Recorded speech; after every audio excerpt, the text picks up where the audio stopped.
Communist party থেকে আইসি। Communist party কিছু দাবি দাওয়া আছে বর্তমান সময়ে করতে পারে।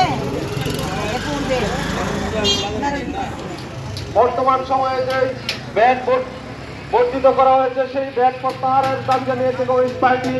নিত্যপণ্যের যে ঊর্ধ্বমুখী এবং জাতীয় সংসদ নির্বাচনের ঘোষণা করা, সংখ্যানুপাতিক পদ্ধতি চালু সহ কালো টাকা, পেশি শক্তি, সাম্প্রদায়িকতা ও প্রশাসনিক কারসাজিমুক্ত নির্বাচনের ব্যবস্থা করা, জুলাই আগস্ট হত্যাযজ্ঞের প্রকৃত সংখ্যা সুনির্দিষ্ট করে দ্রুত বিচার, আহতদের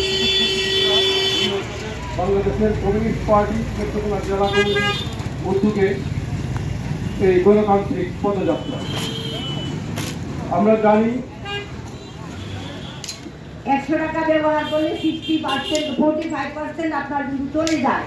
আমরা কি সেই জন্য আমার ভাইয়েরা আমার বোনেরা শহীদ হয়েছিল, আহত হয়েছিল, নতুন ট্যাক্স আমাদেরকে ধরবে আমরা যে কারণে আমরা দাবি জানিয়েছিলাম। এবং আমরা এখন যে জায়গায় উপস্থিত আছি, মনোয়াপাড়া মোড়ের যে জনগণ আমার কথা শুনছেন সকলকেই বাংলাদেশ ছাত্র ইউনিয়ন নেত্রকোনা জেলা সংসদের পক্ষ থেকে বিপ্লবী শুভেচ্ছা ও অভিনন্দন। সংগ্রামী উপস্থিতি, আপনারা অবগত আছেন দীর্ঘ 17 বছর আমি আমার জন্মের পর থেকে আমার পূর্ববর্তী বয়সের যেই বড় ভাই বা আমাদের অগ্রজ যারা তারা ভোট দিতে পারেন নাই, আমরাও ভোট দিতে পারি নাই। এই দেশে একটা একনায়কতান্ত্রিকটা বর্বর ফ্যাসিজম কায়েম করেছিল শেখ হাসিনার সরকার।